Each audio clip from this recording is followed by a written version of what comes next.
माली परेशानी, पहली बात तो ये कि इतनी बड़ी परेशानी नहीं जिसको सवार किया जाए।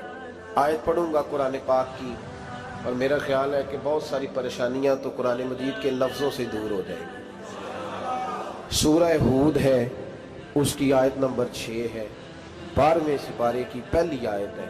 क्या अंदाज है और मेरे रब का कितना मन मोह लेने वाला और दिल को छू लेने वाला अंदाज है।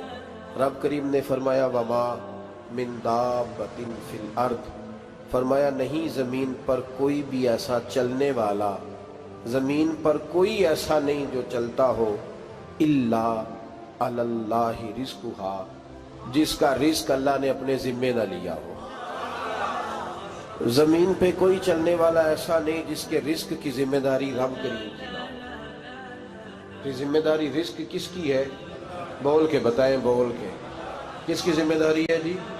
अल्लाह। देखें गौर फरमाएं, यहाँ मुफस्सिरीन ने एक बात लिखी है इस आयत के तहत कि फरमाया जो ज़मीन पे चलने वाला है उसका रिज़्क अल्लाह के ज़िम्मे। फरमाते हैं कि ये अल्लाह ने हमारी अकल के मुताबिक हमसे बात की है, वरना आसमानों में जितनी मखलूक है रिज़्क उसका भी अल्लाह के ज़िम्मे ही है। यहाँ जो फिल अर्द के लफ्ज़ है ज़मीन पे, वो हमें समझाने के लिए कि तुमने तो सिर्फ ये दुनिया देखी है ना, तो जिसको तुमने देखा है वो सब खाते अल्लाह का दिया हुआ ही है।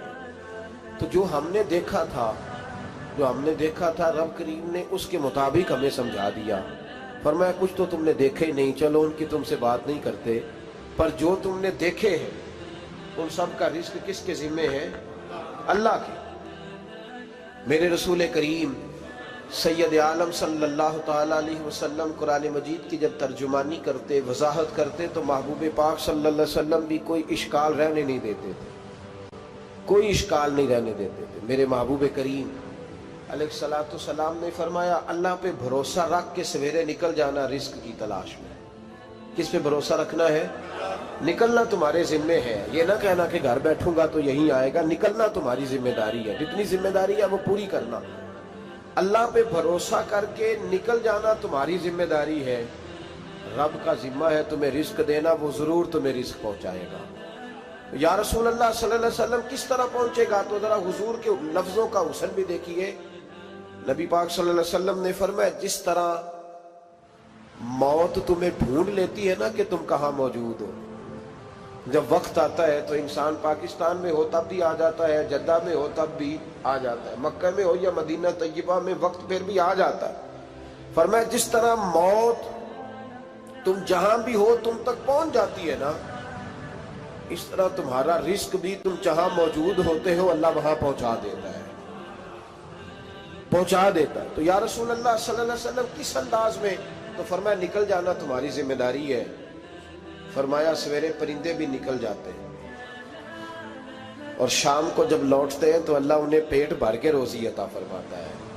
हालांकि उनको नहीं पता होता हमारा कारखाना कहाँ है, हमने कहाँ जाके मजदूरी करनी है। उनको नहीं पता होता कि हमारा दफ्तर कहाँ है, हमने किस ऑफिस में बैठना है।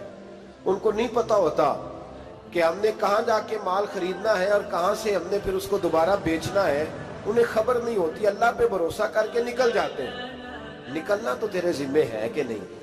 फरमाया वो तू ड्यूटी कर, शाम को अल्लाह जो रब परिंदों को रोजी देता है वो तुझे भी अता फरमाएगा।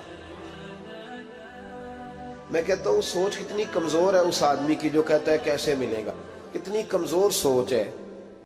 जो रब बैल को रोजी देता है, बकरी को रोजी देता है, इस जमीन इस धरती पे अगर बसने वाला ऊंट भूखा नहीं सोता, चले ये तो पालतू जानवर होते हैं, इस धरती पर बसने वाली अगर बिल्ली और कुत्ता रोटी खा के सोते हैं तो तू तो अशरफुल मखलूकात है।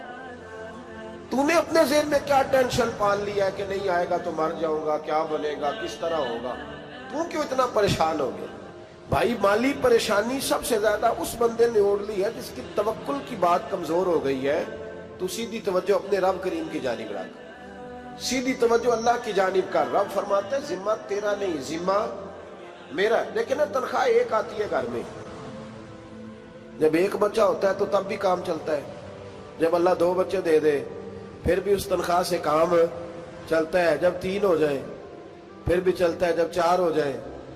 नहीं आप ना भी बोले तो बात तो सही है, बहरहाल काम फिर भी چلے اسی تنخواہ میں سے جب بندہ بڑے بیٹے کی شادی کر کے بہو بیاہ کے لے آئے تو پھر بھی کام چلتا ہے، اور جب اس بیٹے کو اللہ بچے عطا کر دے تو اسی گھر میں، اسی آنگن میں، اسی چھت کے نیچے کام چلتا ہے۔ تو پھر تو مان جانا کہ چلانے والا تو نہیں، چلانے والا کوئی اور ہے، پھر تو مان